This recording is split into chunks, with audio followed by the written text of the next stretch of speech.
Hey everyone, thank you for joining the Red Lettuce. We have a very special guest with us. We have Dan Kovalik. Dan is an American human rights labor lawyer and a peace activist. He's an author. His latest book is Cancel This Book. Dan, please introduce yourself to people who are watching this. Yeah, well, first of all, Eric, thanks for having me. I'm really excited to be on your show. I'm here in Pittsburgh. My job brought me here. I worked for the United Steelworkers as a lawyer for 26 years. Graduated from Columbia Law School. And now I'm retired. I'm a full-time activist. I write, travel. I just got back from Syria. And yes, I wrote Cancel This Book, which is my latest book. And I'm happy to be here. So thank you. Yeah, we're really thrilled to have you. We are big fans of what you've put out there, and we really want to hear. Before we get to the cancel culture stuff, we want to hear about your experience in Syria. Yeah, great. Yeah, so you were there as an observer for the elections. So just tell us about like what you saw during the election in Syria. What did the results represent? Which system is more democratic, the U.S. system or the one in Syria? And give us a background on the decade-long world war that's currently been going on there. Yeah, I mean, so I went to Syria a few days before the election and stayed a few days after. So I was there through the election. I was with a delegation of about 10 people, mostly Americans, but also some had a woman from the West Bank, had Mpo, who was from South Africa. He had spent time in Robben Island with Nelson Mandela. And had another guy on the trip, Alain, who was from France. He was actually a colonel in the French military. So we had a very interesting delegation. And we flew to Beirut and drove to Damascus, which on the way there took about 4 hours to get through both the Lebanese and Syrian customs. You can drive it without stopping in about 2 hours, but it took about 4, which was not a long time, as I understand, given you can have a lot of issues there at the border crossings. I mean, sadly, while the Damascus airport is still functioning, there's very few planes because of sanctions flying into Damascus. So it's very hard to fly directly there. And Israel is currently bombing there, right? Yeah, well, the Damascus airport gets hit once in a while. And in fact, a couple nights ago, Israel was attacking Damascus, and I think they hit close to the airport. So, first of all, let me just say Damascus is an amazing city. As you probably know, it's an ancient city. It's probably one of the safest cities I've ever been in. And I've been all around the world. I went out till 2, 3 in the morning drinking and carousing, and I felt very safe. And everyone tells you it's very safe. The social fabric of Syria is very strong. And that's something I wasn't counting on necessarily. And that was incredible. The people there are so welcoming and friendly. And you find that everywhere. But I would say this is a little more pronounced in terms of that. Their notion of hospitality is incredible. We had these meals that would go on for hours, right? We went to a Palestinian refugee camp, which was leveled during the war. Leveled. It looks like Dresden, after World War II. And yet someone invited us to eat at their house. I mean, it's just incredible. I mean, it's just mind-boggling. But what I saw there before the election was a lot of excitement about the election. During the election, I saw people dancing in the streets, singing in the streets. And after the election, when the results were announced, the whole, again, I can only talk about Damascus that night, erupted in celebration.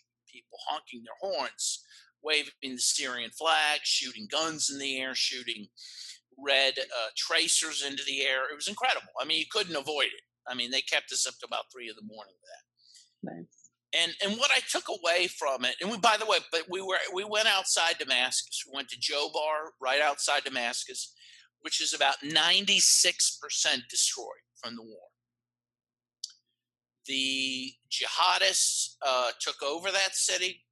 They shelled Damascus from that city, and it became a major place of conflict. We visited there. We went into the tunnels that the terrorists dug. We went to Duma, which was also heavily devastated. Also, the site of the one of the alleged chemical attacks, which has been famously debunked by people like the great Robert Fisk, who died recently, wrote for the Independent of London. Aaron Mate has been part of that debunking, and even people at the OPCW, the UN watchdog on chemical weapons, have said that they don't think there was truly a chemical attack there. And we went in the tunnels there. We went into the makeshift field hospital that the terrorists set up, and also where they set up and fabricated the aftermath of a chemical attack. We went to Malula, which is an amazing place. I got this ring there, by the way, if you can see that. That's awesome. It has a cross. Nice. It has a cross on there, and the reason I wear it is because it's an amazing place. So I was raised Catholic, okay, so a little bit of Catholicism in me, I must say. Mm-hmm. And it's one of the few cities in the world that still speaks Aramaic, the language of Jesus. And so I got this at a church there. It's kind of a remembrance of the place. But what's incredible is that when the jihadists, backed by foreign forces, of course, took over Malula, they tried to burn this whole Christian city to the ground. They tried to destroy the church. They killed some nuns in the church. They stole religious icons, destroyed some icons. And what you realize, and by the way, now it's completely peaceful. Okay, now that the government's in charge, you can walk around. There's a lot of tourists there. Fascinatingly, if that's a word, at that church, people come from all around to be blessed. And what's incredible is there's more Muslims there to be blessed than Christians, okay? This is a pluralistic society that Syria has. They are not divided on religious lines, okay? They are proud that they have Christians and they have Muslims of different sects. They even have Yazidis, who are said, it's not true, but the local lore is that they worship evil, which isn't true. But as one of our guys we met, great guy, he used to be the UN ambassador to the UN for Syria. I'm forgetting his name now. But as he said, he met with Colin Powell once, and he told Colin Powell, we're a pluralistic society. He says, we even have people here who worship evil, and they're allowed to do that. And again, that's not true. They don't. But the point is, everyone's welcome. And that was very clear. We met one of the tour guides at the church in Malula. Great guy, salt of the earth, had no teeth. Amazing. He prayed to us in Aramaic, and he had a purple finger, which showed he voted. And we just said, hey, it looks like you voted. Tell us about this. Yeah, he says, I voted. I voted for President Assad. We love President Assad. We're proud of our country. We're proud of our president. And of course he is. Because the truth is, if the other side had won, if these jihadists that were backed by Turkey, the United States, Saudi Arabia, Qatar, UAE, Israel, had they won, Malula would be gone. It would be leveled. They tried to burn down the city, but thank goodness it's made of stone, so it didn't burn. But what you do see for miles and miles and miles are all these sapling trees, not even 3 feet high. And why is that? They burned down the whole forest, these jihadists. So now they're trying to replant it. But the point is, you see no old growth trees, none, for miles outside the city, because that's what these crazies did. They burned forests, they burned churches, they destroyed entire towns. These were the people the U.S. was backing, and had they won, um, they would have set up a caliphate. And again, how do we know this? Because there was a leaked intelligence report from the US in 2012 that said the goal of the people being supported by the West is to set up a caliphate. Like, I don't have to make this up. And those people lost, and the government won. And for all of its faults, imperfections, I think most Syrians realize, and I think the elections show this, that if they have a choice, and again, Biden said this in 2014, he was very open. They only had two choices. They had Assad on the one hand, or they had these religious extremists on the other hand. He admitted there is no moderate middle, okay? So they realized if that was the choice, and that is the choice, was the choice, Assad is the only way to go. He is secular. He supports pluralism. He supports a unified Syria. He supports a development in Syria. He supports reconstruction now in Syria. There's no other choice. I mean, there's not even really much room for discussion here, because the other choice is chaos, and it is evil. In fact, again, the minister we met with talked about people in Syria who worship evil. It's not the Yazidis. It is those jihadists and the countries that back them that worship evil. Mm-hmm. Let me be clear about that. And that was the choice. It's almost like people don't want to see their country destroyed. They want to build it up. Isn't that crazy? Isn't that insane? It's a wild. We know too many leftists here who are all about destroying America, and I don't think they know what they're saying. And I think that what you're telling us about Syria is a really perfect example of that. When faced with difficult choices, people will choose whoever's going to build their country, right? Right.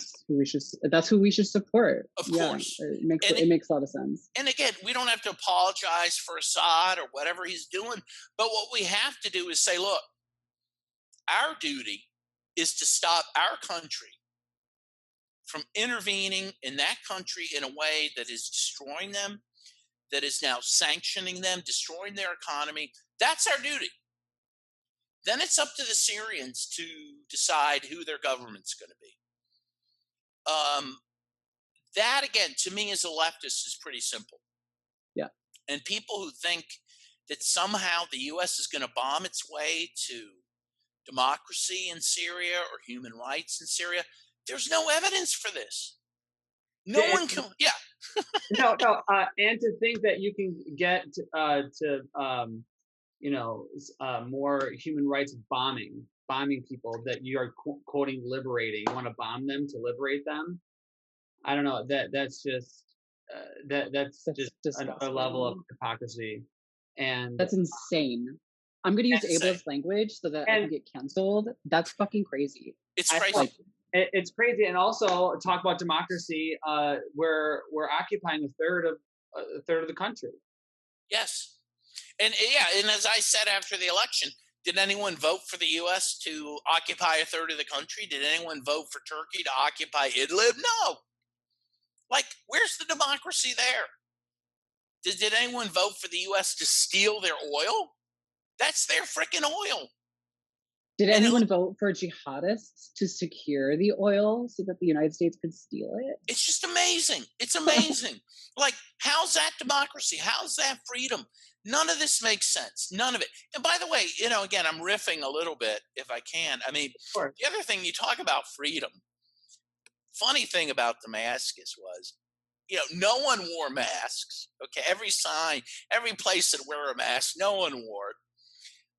The stoplights and stop signs were considered, guidance instead of a rule. Most people just fly through them. Everyone smokes in public. We had a metal detector outside the hotel. I have steel hip. So I set it off every time I went through, and it would beep, and they'd be like, "Okay, great, just go ahead." No, it didn't feel like some police state. Like, it felt pretty free to me. I mean, especially, frankly, compared to our society, in which people are pretty much rule followers. Um, it But didn't- I don't know. Gay people jaywalk, and we got places to be right now. Yeah, of so course. I'm glad to hear that. I jaywalk too, of course. But gay culture. You're appropriating gay culture. You're canceled. it's incredible, though. I mean, so I don't know. And for any leftist to take a position that somehow anything the U.S. is doing in Syria is legitimate is just incredible to me. And I don't even believe them. I don't believe they're leftist. I mean, I think there's some. they're synthetic. They're synthetic leftists. They're at like best, or they're State Department socialists. Exactly, or they're infiltrated, and that happens. I mean, when you look at some of this stuff that Ashley Smith from the ISO, when he was writing on Syria, I don't know if you read his stuff, but I mean, I think he was a CIA guy. I'll just say it. I think they were cops, and ISO is now disbanded. And they were totally pro-intervention. Interesting how all those track groups get infiltrated by the CIA. Yeah. Mm-hmm. Well, in Socialist Workers Party, which wasn't bad, they were actually, of the Trotskyist groups, one of the better ones. They supported Cuba, they supported Sandinistas and all. They got infiltrated and they were destroyed. They barely exist anymore. I mean, frankly, the CPUSA, I think, was also destroyed in part by infiltration. It happens. I mean, it's not a conspiracy theory. We know it happens. The church committee finding shows it happens. And again, I'm sure there's many, many well-intentioned people that buy into this, but I think there are intelligence operations to suck people into this. I mean, again, I mentioned in my book a fascinating example of this phenomenon is the movie Black Panther, right? Which was lauded as this great movie, this groundbreaking movie for African Americans, because it starred African Americans. All the superheroes were African American, which is great. I'm all for it. But the only good white guy was a member of the CIA, right?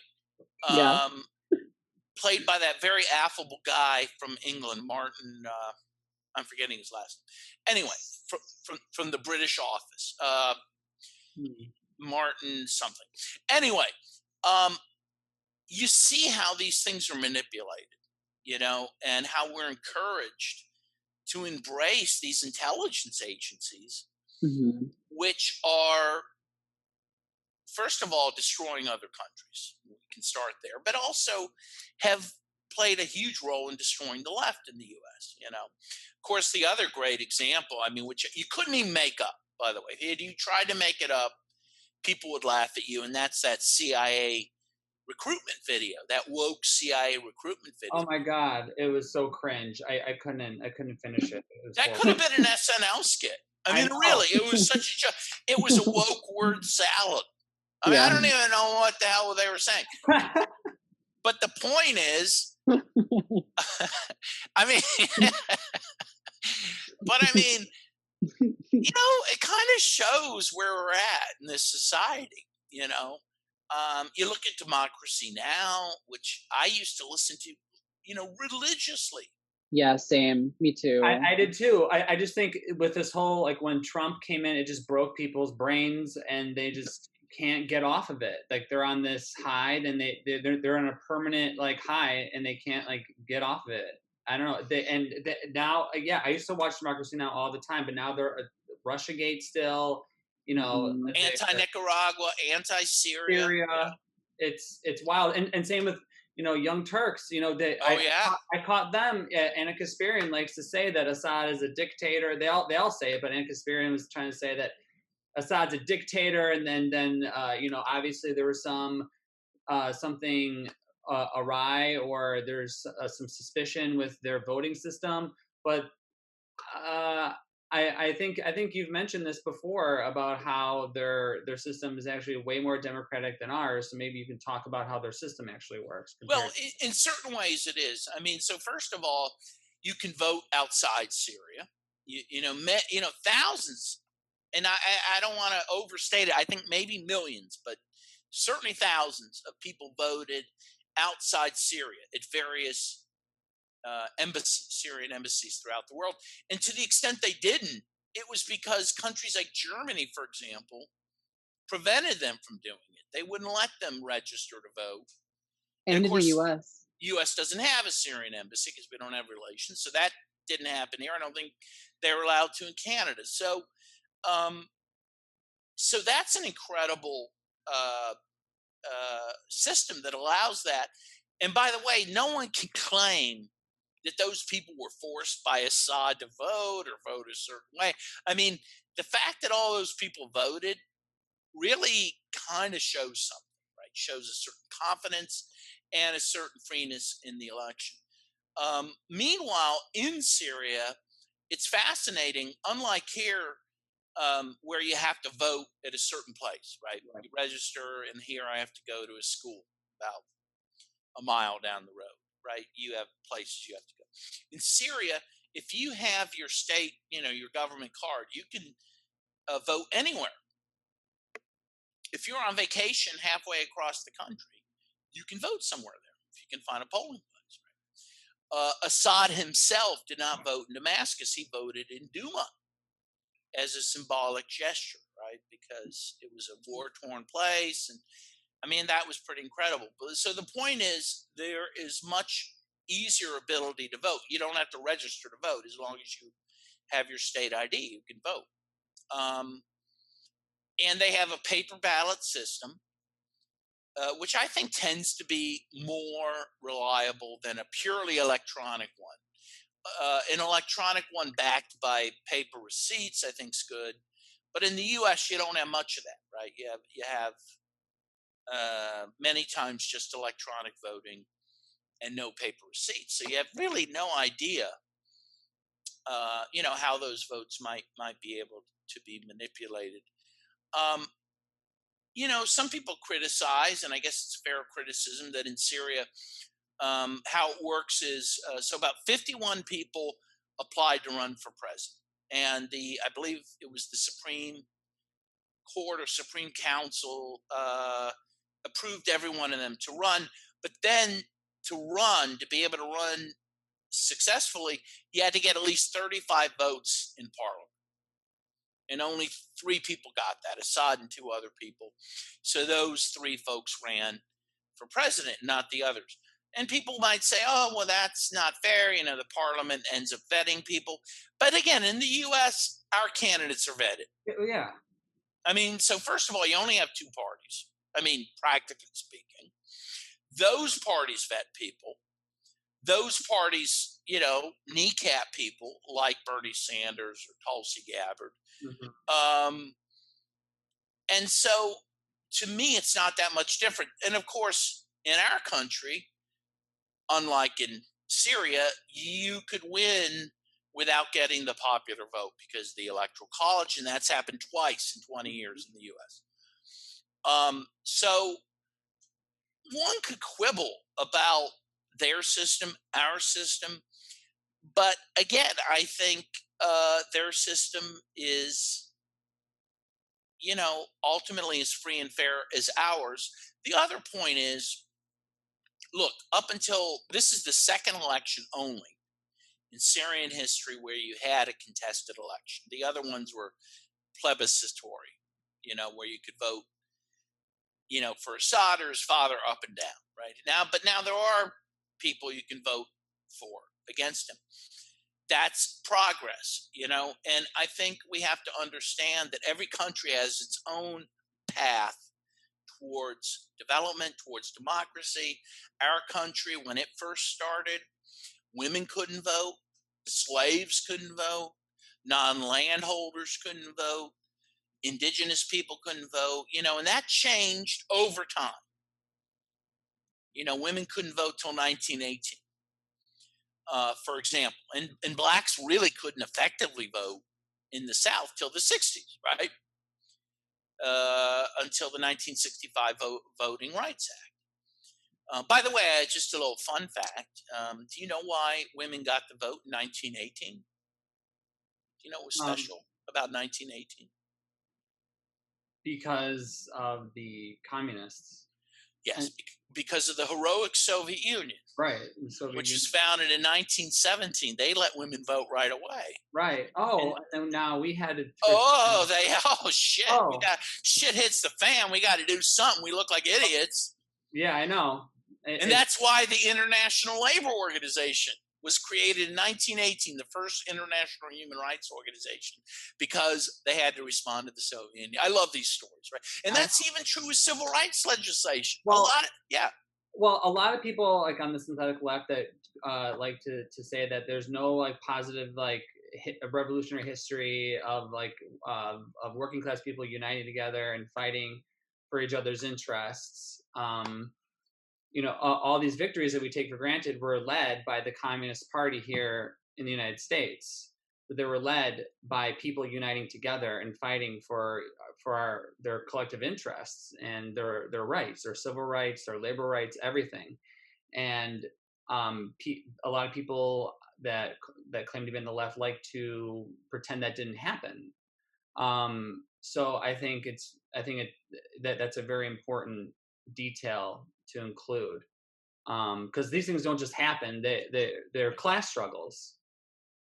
And they're international struggles. Yeah. And again, without the Soviet Union, without that pressure, a lot of good things wouldn't happen. In fact, after the Berlin Wall came down, Gorbachev crossed the border into West Berlin, and he wanted to meet with the chancellor of West Germany at that time, who was a social democrat. He was a pretty militant social democrat, maybe even a socialist, but certainly a social democrat. He would not meet with Gorbachev. And you know why? Because he said, we're not going to be a social democracy anymore, because you let the whole East Bloc collapse. That was the only thing propping us up here in West Germany. The unions in West Germany used to say when they went to the bargaining table, it was them, the unions, the companies, and they had a third person at the table.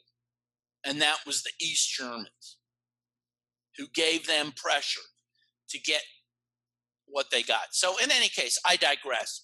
But, people don't realize what has been lost with the collapse of communism throughout the world, and what could be gained if we rebuild it, which is, I guess, more important to think about. Absolutely. Fox, did you have something? Yeah. So, my boyfriend is Syrian, and I was telling him how excited we were to have this interview. So I, on his behalf, have a question for you. Okay, please. It's kind of a run-on sentence, because it's like from a text message. So, he asks, in this election in Syria, who else was running, since they changed the constitution after Obama forced Assad to change it, so the president had to be a Muslim just to quell the fake rebels? Does any of that make sense to you? It does.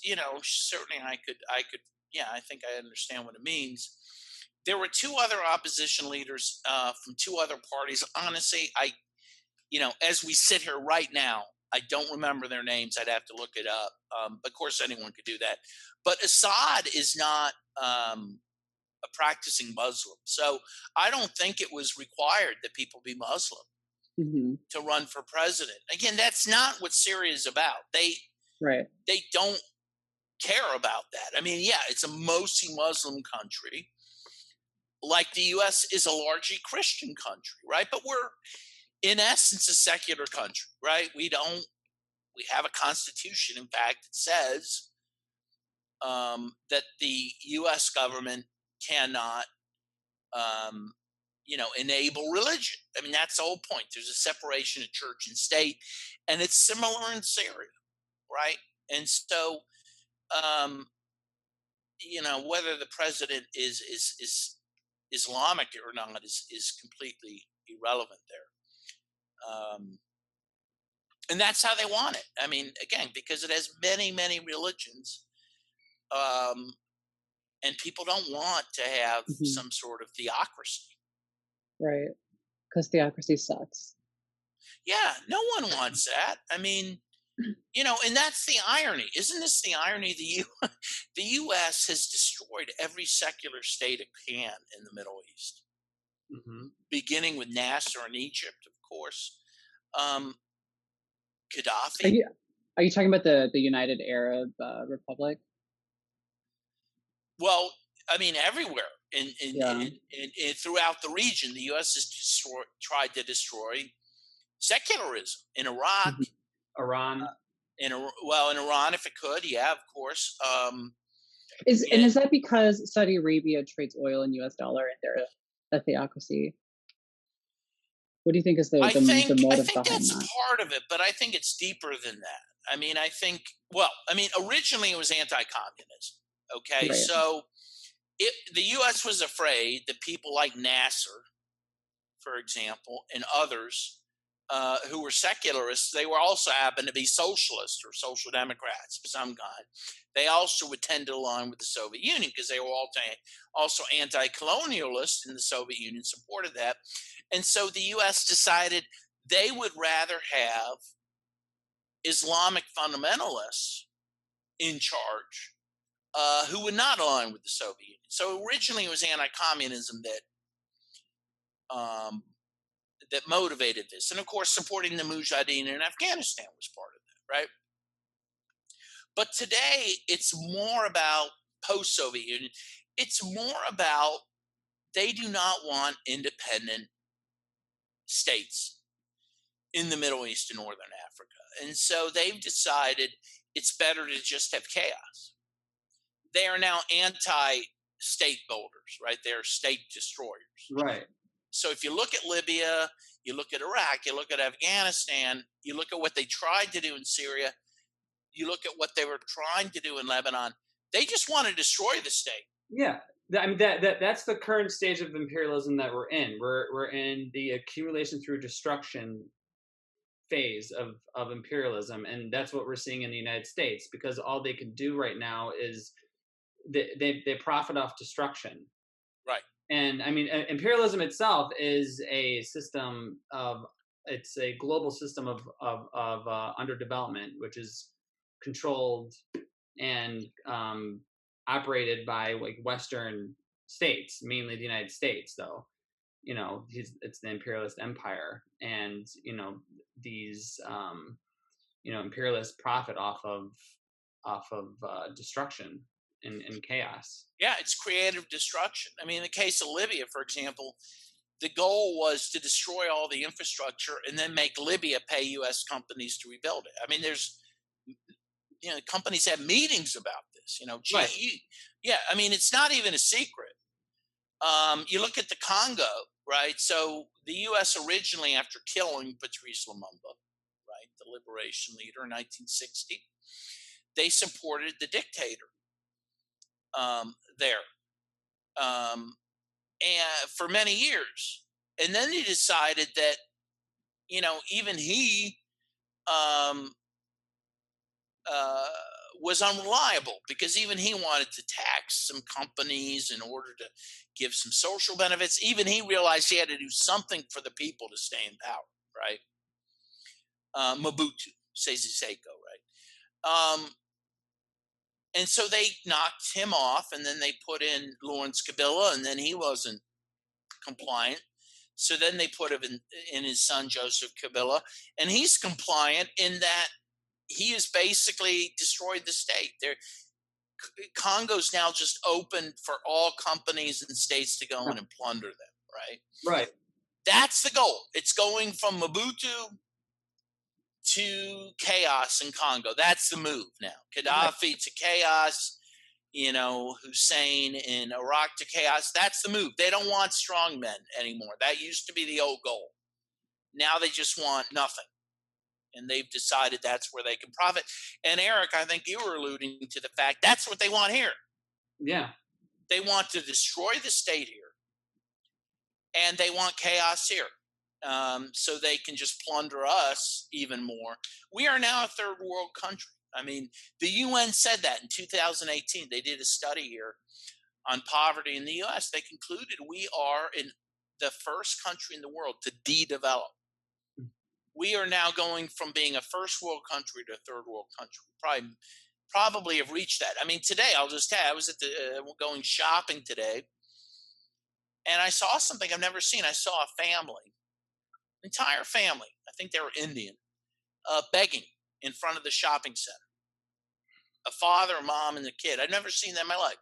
But that's what we see in America, and I'm sure you see similar things, right? America is now third world. You know, we look. But I more thought Americans benefited from imperialism. Don't Well, white workers benefit yeah. from imperialism? You know, I think the unions thought that for a while. I do think that, and maybe it worked. I think in the 50s and 60s, there may have been some truth to that. But very quickly, of course, the imperialists then decided, okay, we don't even have to make a deal with you workers. We can just exploit you and the third world at the same time and just wring as much surplus value as we can. And that's what's happened. And that's why you have the greatest inequality in America that we've ever seen, ever, you know, on the planet. And so now it's really isn't benefiting workers, of course, if it ever did. Certainly, again, the AFL-CIO thought it did, and that's why they collaborated with the CIA and State Department for years. They thought they were going to get something in return. And again, maybe they did for a while, but then that deal was broke in the 70s, and it took the AFL-CIO at least 20-some years to figure out the deal had been broken, right?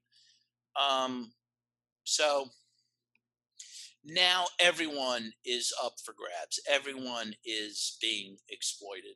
Right. We don't have that labor aristocracy anymore. It's pretty much demolished.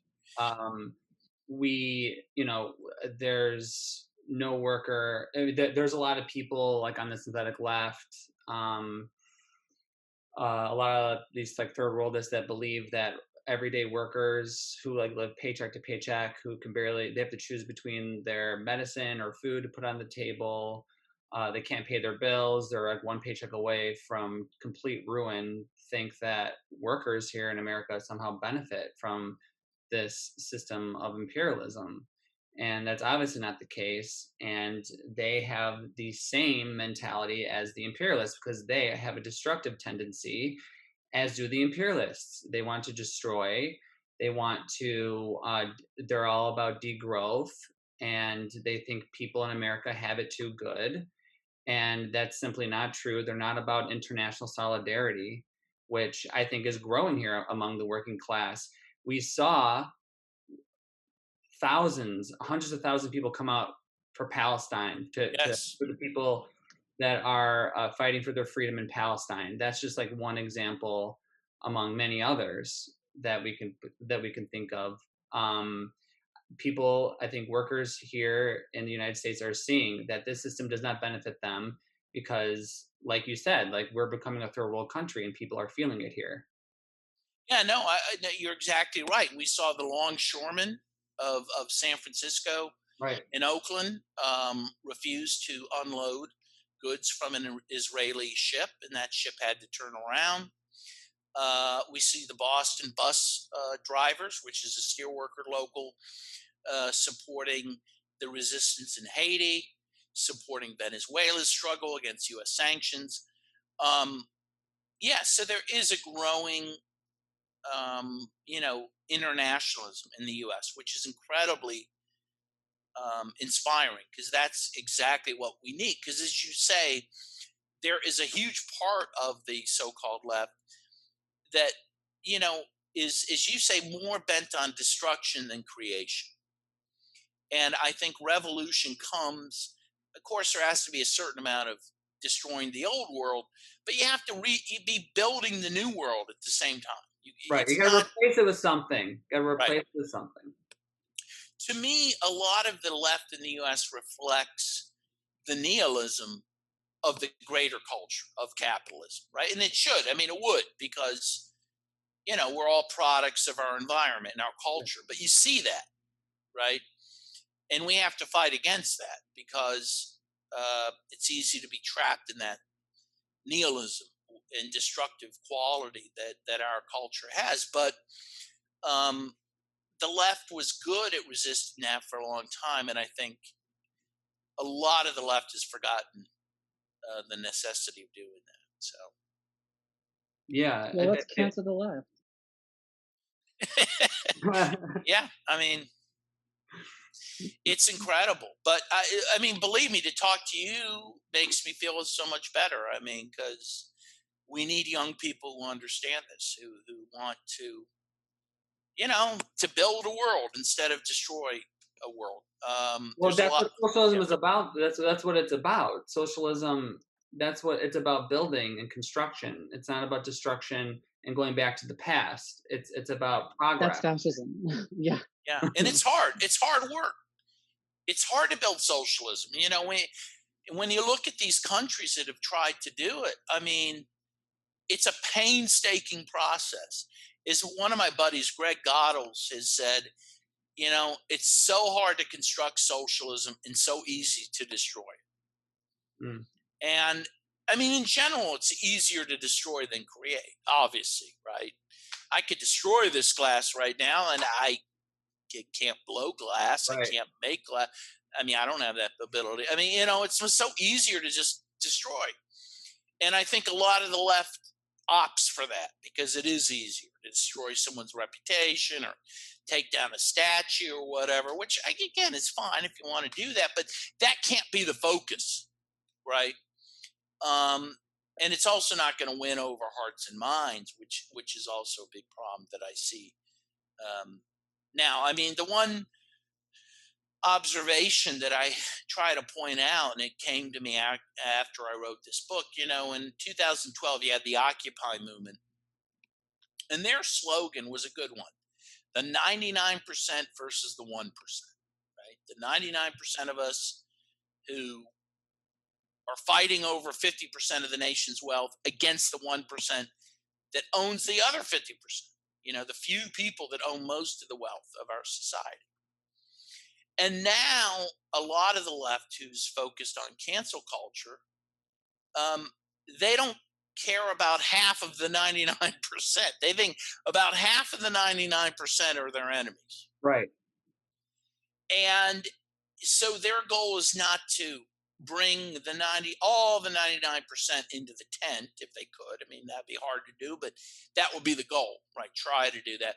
They want to push about 40% of that out, saying, oh, they're no good.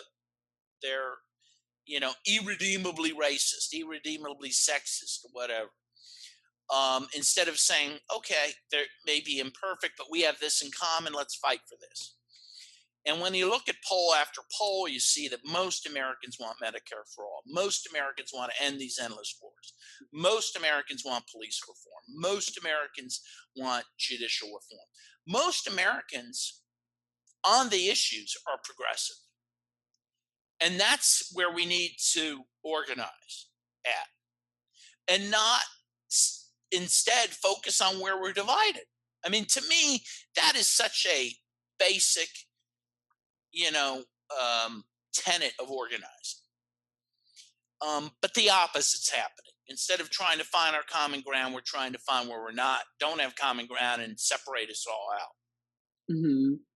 Yeah, it's Yeah. quite frustrating trying to find where you fit in. Is not easy, actually. It's not a very welcoming culture of organizing. I find some of it to be a little hostile, even. Just one mistake, and like you get lit up on Twitter, or like people start DMing you, or like they'll ice you out of your friend group. Like yeah, I've seen some nasty stuff. I don't see. I see a lot of talking the talk, but not walking the walk, so to speak. And it seems like the only time they want to be solidarity is for a Facebook photo or something like that. I'm really jaded with the state of the left right now, so to speak, because I do see a lot of uh, these destructive qualities in the movements that I've experienced and organized in, or just even observed. Like it's really something. It's quite amazing what the CIA has done for Yeah. for us. Yeah, and I see that too. I mean, it's hard in truth to find a political home in this country. And I feel that all the time. But again, when I meet people like you, I realize there are people out there that we can work with. And again, I think the truth is the more of us out there who want to find unity, then there are those who want to find divisions. Now, those who want to Hmm. find divisions are louder, for sure. But I think we're more numerous. So I think we just have to find each other and, pursue a more constructive way of organizing and, again, building a new society. So I think that is possible. Yeah, Um, I do too. I so you mentioned Tulsi Gabbard earlier, Hmm. and I got canceled a lot for my views on Tulsi Gabbard because I was a big fan during the presidential election. It's not a secret. I'm not gonna lie about it. Um, I was really um, conservatives in my family were paying attention to Tulsi Gabbard, Yeah, and mine too. My and my I conservative parents like her. Yeah. I talked to my grandmother, and she was like, "No, I really don't like this Bernie. I don't like Bernie Sanders, but I really like Tulsi Gabbard." And I was like, I was a little shocked, um, pleasantly surprised, and with that I was able to talk to her about these wars and healthcare and things she otherwise supports, and um and she's just such an interesting figure. And my analysis on the presidential election at the beginning was just I just wanted to be an observer, and then the more people were like, oh no, she's canceled because she was homophobic when she was 19 or whatever, and that turned out to be bullshit. So I was just like, no, this is not true. Y'all are just I don't know why you're shitting on a woman of color running for president, but Yeah, you're right. I guess if we're going to charge Exactly. up the past, like that's just really what it felt like. And the more I ended up defending her record on that particular issue, the more research I was doing into her and her background and who she was as a person.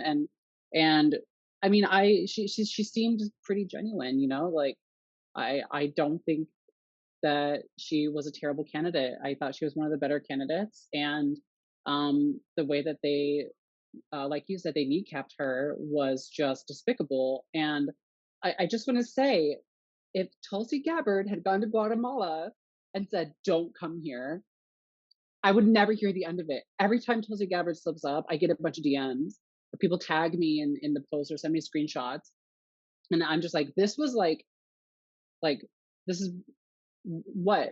Why do you keep coming at me for this? And like, I don't get it. I've distanced myself from that. Like, she's not even an elected official anymore.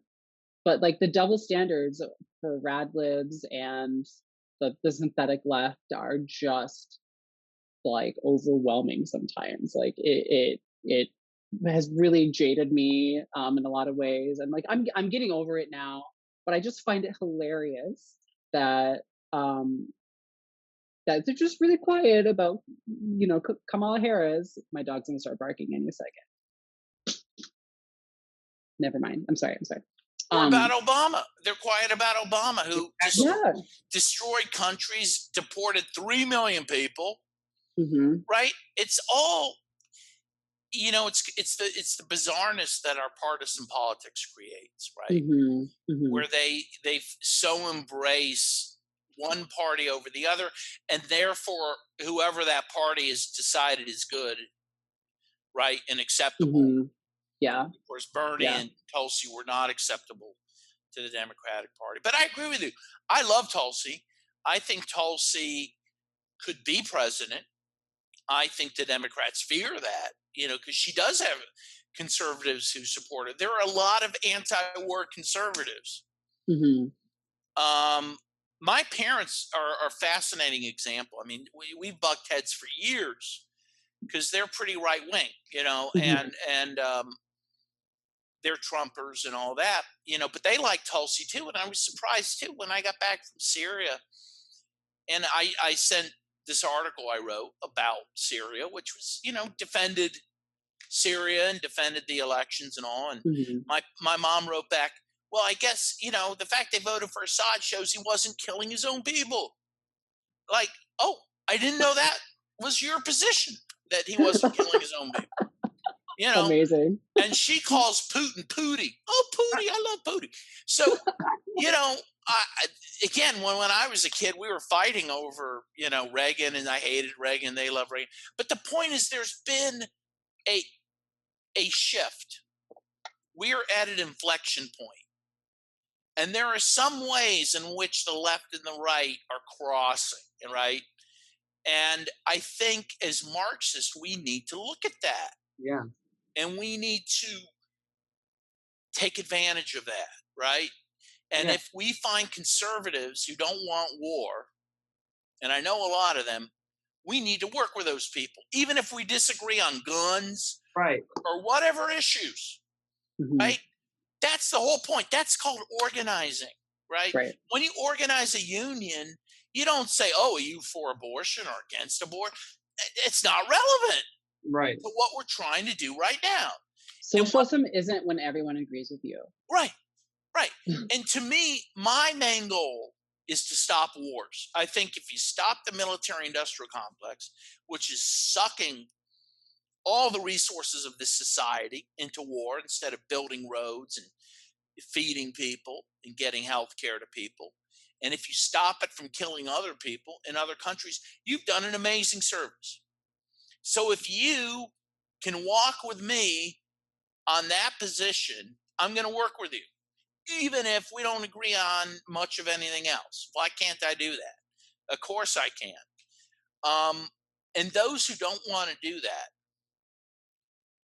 they're not leftists, and they're not organizers, and they don't care about results. They just want a virtue signal, right, Mm-hmm. and feel they're morally superior to everyone. Yeah. So I know, and there's a large portion of the synthetic left or in these like third world especially that like to claim, and they all live here in the United States, mind you, like all these like third world, like they all live here. It's a first world problem. Exactly. Yeah, I know, it really is, because they like to say, oh well, first world workers, specifically white workers, are not revolutionary, so revolution will never happen here. They're all like bourgeois. All the workers are petty bourgeois.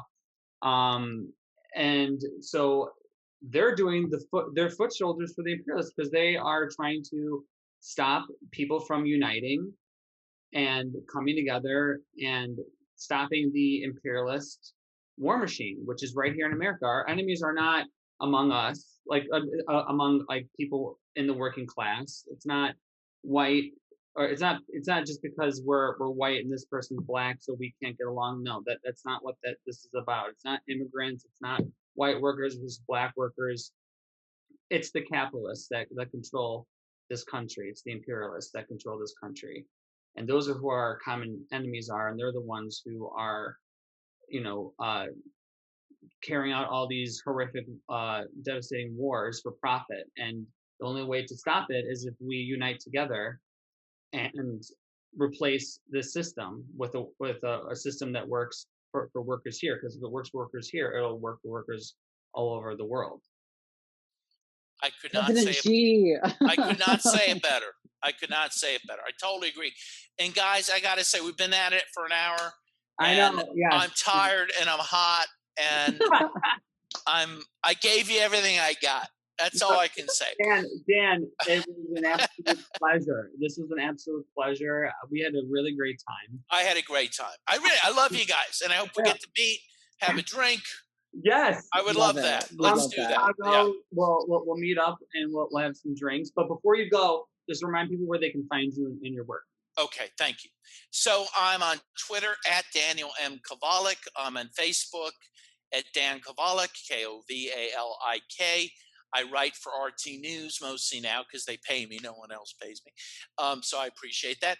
And they can find my books at skyhorsepublishing.com. My latest book is Cancel This Book, The Progressive Case Against Cancel Culture. And I thank you. This was fun. We thank you. Thanks, Dan. We hope to have you back on to talk more Anytime. about I'd all love of it. these. I'd absolutely love it. Thank you so much, Dan. Okay. Love you guys. Have a great night.